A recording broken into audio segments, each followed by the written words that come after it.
The S&P 500 is not something you invest in once you're rich. It's one of the ways people build wealth in the first place. And if you've got $5 you can spare this week, you can own a real piece of Apple, Google, Amazon, and about 497 other companies, all at once. Now, before we go any further, I want to be upfront with you. I'm not a financial advisor, and nothing here is a recommendation to buy anything or use any specific platform. What I am going to do is walk you through some options that exist. Do your own research before making any move. That said, you deserve to know what's out there. Here's why I'm making this video. I know a lot of you have thought about investing. Maybe you've even opened an app, looked around, and closed it. Not because you're not smart enough, but because everything about the stock market feels like it was designed for people who already have money. The jargon, the numbers, the pressure. And on top of that, you're looking at your bank account thinking, invest with what? Between rent, groceries, gas, and just life. I get it. I'm not going to pretend that away. But I am going to show you 5 real ways people are getting into the S&P 500 with very little money. No hype, just honest options. Let's get into it. So let's start with the thing that probably would have changed everything if it existed 20 years ago. There's this idea a lot of people carry around that to invest in the stock market, you need to buy a full share of something. And when you look at the price of one share of an S&P 500 ETF like VOO or SPY, which is in a similar range, it's easy to think, yeah, that's not for me. And honestly, for a long time that was true. If you didn't have hundreds of dollars to spare, the door was basically closed. But that's not how it works anymore. Most major brokerages now, Fidelity, Schwab, Robinhood, and others, let you buy what's called a fractional share. That means instead of needing $500 to buy one share of VOO, you can put in $1, $5, $20, whatever you actually have, and you own a real piece of that fund. Not a simulation, not a game, a real proportional slice of the same investment a millionaire holds. Let that satisfying thought sit for a second. If you put in $5 and that fund goes up 10% over the next year, your $5 becomes $5.50. That's not life-changing money, obviously, but that's not the point right now. The point is, you're in. You've crossed the line from thinking about investing to actually doing it. And that mental shift matters more than most people realize. Here's what I want you to understand. The biggest barrier to investing for most people isn't knowledge. It's not even money.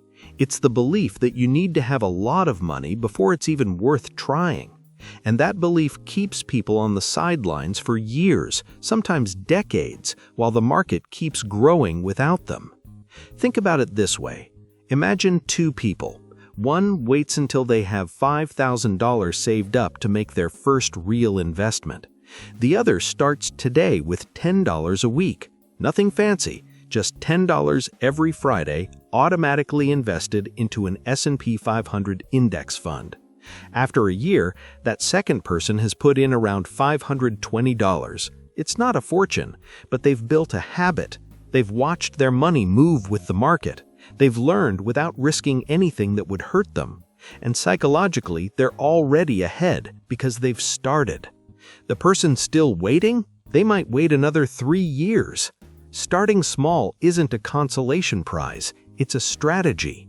And fractional shares are what make it possible. Now, if you're thinking, okay, but I can barely remember to do anything consistently every week, that's a fair point, and that's actually what leads us into something that solves that exact problem. So you like the idea of investing small amounts, but you already know yourself well enough to know that every week might not happen. Life gets in the way. You get paid, the bills hit, something unexpected comes up, and suddenly that $10 you were going to invest just disappears into the chaos. That's not a character flaw. That's just how money works when there isn't much margin. This is where micro-investing comes in, and honestly, it's one of the underrated entry points into the market for people who feel like they'll never have enough to start. Here's how it works. There are apps, Acorns is probably the most well-known, but there are others, that connect to your debit or credit card and round up every purchase you make to the nearest dollar. So if you buy a coffee for $4.30, the app rounds it up to $5 and invests that 70 cents automatically. You buy groceries for $67.42, it rounds up to $68 and invests that 58 cents. You don't think about it, you don't plan it, you don't have to remember, it just happens in the background. And before you dismiss that as pocket change, let's run some quick numbers. If you make, say, 3 or 4 purchases a day, and the average roundup is around 50 cents, that's roughly $1.50 to $2 a day being invested without you doing anything. Over a month, that's $45 to $60. Over a year, that's somewhere between $540 and $720 invested into real funds without ever sitting down and making a decision to invest today. Now, here's why this matters beyond the dollar amount. For a lot of people, the hardest part of investing isn't choosing what to buy. It's the act of sending money somewhere that isn't your checking account. There's a psychological weight to it, especially when money is tight. Every dollar you move feels like a dollar you might need tomorrow, and that fear is completely rational. But what micro-investing does is remove that decision from your plate entirely. The amounts are so small that your brain doesn't register them as loss, and yet, over time, they accumulate into something real. It's not magic, it's not going to make you wealthy by next year, but it does something powerful. It gets you invested without the stress of choosing when and how much. And for someone who's never invested before, that low-friction entry point can be the difference between starting and spending another 5 years thinking about it.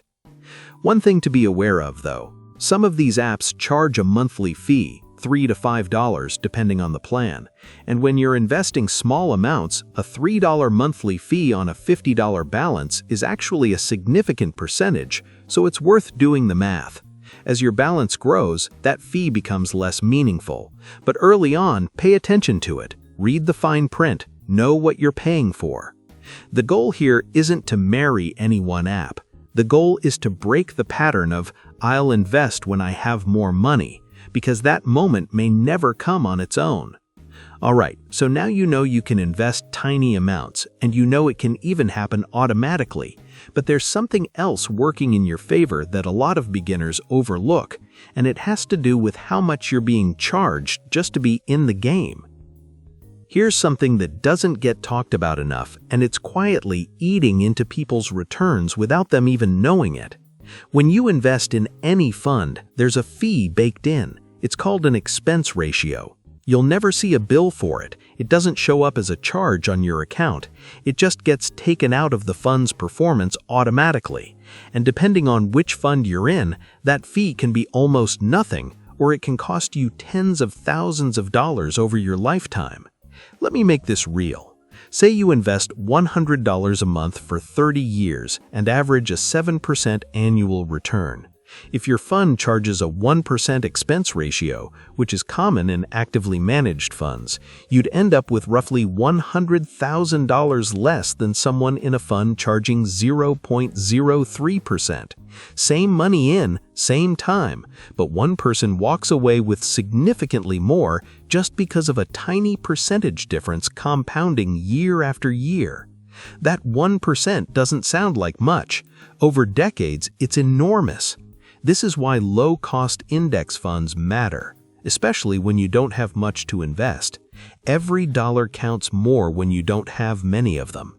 And losing a chunk of your returns to fees you didn't know existed, that should bother you. Not because you did something wrong, you just didn't know. Now you do. So what should you look for? When people talk about investing in the S&P 500, they usually mean index funds that track it, funds that hold all 500 companies in the same proportions as the index. Nobody's picking stocks. The fund just mirrors what the S&P 500 does. And because there's no team of analysts getting paid to make decisions, the fees are incredibly low. Vanguard's VOO charges about 0.03%. Schwab's SCH is similar. Fidelity has funds that charge literally zero. You're investing in hundreds of the biggest companies in the country and paying essentially nothing. Compare that to the 1% or more people pay inside funds they were sold by a bank years ago, sometimes without even understanding what they owned. I'm not telling you to sell everything and buy a specific fund. What I am saying is, if you're investing with limited money, understanding fees isn't optional. A low-cost index fund lets you keep more of what the market gives you. When you're starting with $10 or $50 a week, keeping more of it is everything. Now, everything we've talked about so far involves money from your pocket, even if it's small. But there's one way to invest where someone else puts money in for you, and a surprising number of people are leaving it on the table. I need to talk about this one because it genuinely bothers me how many people walk past free money without realizing it. If your job offers a 401k with an employer match and you're not contributing enough to get that full match, you're turning down part of your compensation. Not a bonus, not a perk, money your employer is willing to give you that you're just not collecting. Let me break this down simply. A 401k is a retirement account your employer sets up for you. Money goes in before taxes, which reduces your taxable income. That's already a win. But a lot of employers also match what you contribute, up to a certain percentage. So if your company matches 100% up to 4% of your salary, every dollar you put in up to that 4%, they put in a dollar too. Say you make $55,000 a year. 4% is $2,200.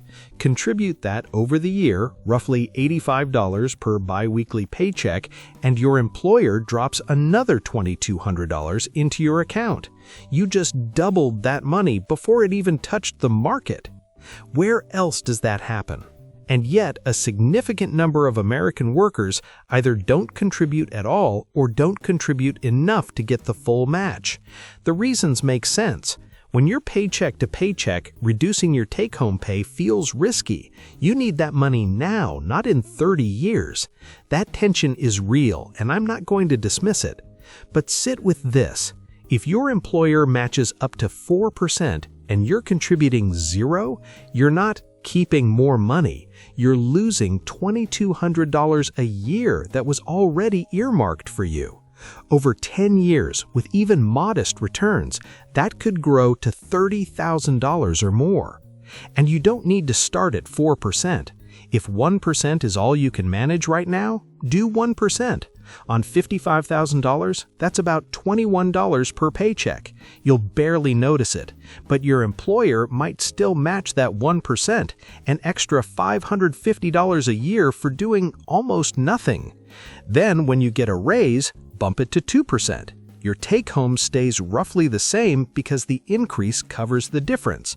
That's called saving the raise, and it's one of the most painless strategies out there. If you don't know whether your job offers this, here's what to do tonight. Go to HR or your benefits portal and ask 2 questions. Does my employer match 401k contributions? How much do I need to contribute to get the full match? 10 minutes. The answer could be worth tens of thousands over your career. One more thing. The money in your 401k doesn't just sit there. It gets invested, and many plans offer S&P 500 index funds as an option. So that match isn't just free money, it's free money going into the market. Which leads into the last piece of this puzzle. What happens to the money your investments earn and how to make sure it keeps working without you lifting a finger? So you've started investing, even if it's small, maybe $10 a week into an index fund, maybe roundups through an app, maybe you finally set up that 401k. Whatever it is, your money is in the market now. And then something happens that most beginners don't expect. You get paid. Not from your job, from your investment. A small deposit shows up in your account, maybe a few cents, maybe a couple of dollars. That's a dividend. A lot of companies inside the S&P 500 take a portion of their profits and send it directly to shareholders. That includes you, even if you own a tiny fractional slice. You own a piece, you get a piece of the profits. Now here's where most beginners make a quiet mistake. That dividend lands and it either sits there as cash doing nothing, or they don't realize they have a choice about what happens to it. This is where DRIP comes in, Dividend Reinvestment Plan. In plain terms, instead of dividends sitting as cash, they automatically buy more of the same investment. That $0.83 you received, it buys another tiny fraction of the fund. Next quarter, your dividend is calculated on a slightly larger holding. The payout is a little bigger. It buys a little more, and on it goes. That's compounding, the single most important force in long-term investing. It doesn't feel powerful at first. Watching $0.83 become $0.87 next quarter feels almost pointless. But compounding doesn't move in a straight line. It's painfully slow early on and shockingly powerful later. Flat, flat, flat, then it bends upward in a way that doesn't seem possible given where it started. The key ingredient isn't money, it's time. That's why starting now, with almost nothing, matters more than waiting until you have enough. Every quarter your dividends reinvest, the clock ticks in your favor, and no amount of money buys back years you didn't spend in the market. Turning on DRIP takes about one click. Fidelity, Schwab, Vanguard, it's in your account settings. Flip it on once, never think about it again. And when you combine this with everything else, fractional shares, micro-investing, low-cost funds, employer match, you're not just trying out investing, you're building a system, quiet, unglamorous, and deeply effective. None of these 5 things alone will change your life overnight, but together, over time, they create real momentum, the kind that doesn't require you to be rich first. If you've made it this far with me, I want to ask you something. If this made things even a little clearer, if something that felt intimidating now feels possible, hit subscribe. This is what we do here. We break down the stuff nobody explains properly, and we do it without selling you dreams. All right, let me leave you with something that ties all of this together. Here's what I want you to take away from everything we just talked about. The stock market wasn't built for you in mind. The language, the systems, the way information gets presented, most of it was designed for people who already had money and already knew the rules. That's not your fault. And the fact that you're here, watching this, trying to figure it out, that tells me something about you that no dollar amount ever could. But I also don't want to leave you with just a feeling. I want to leave you with a move. So here's what I would challenge you to do. Not tomorrow, not next week, tonight. Pick one thing from this video, just one. Open a brokerage app and buy $1 of an S&P 500 fund. Turn on roundups, log into your company's benefits portal, and check if you have a 401k match you're not using. Enable DRIP on an account you already have. One move, that's it. Because the gap between I should start investing and I invest isn't $1,000, it's one action. And look, I'm not going to sit here and tell you everything's going to be fine. The economy is hard, costs are up, wages haven't kept pace. A lot of people are doing everything right and still feel like they're falling behind. That's real, and I'd never disrespect you by pretending otherwise. But I've also seen what happens when people stop waiting for the perfect moment and just begin with what they have. It's not glamorous at first. It's $5 here, $10 there, a 1% 401k contribution that barely registers. But those small moves have a way of compounding, not just financially, but mentally. You start seeing yourself differently. You go from, I'm not an investor, to, I'm figuring this out. And that shift changes more than your portfolio. You don't need a lot of money to start. You just need to start. I'll see you in the next one.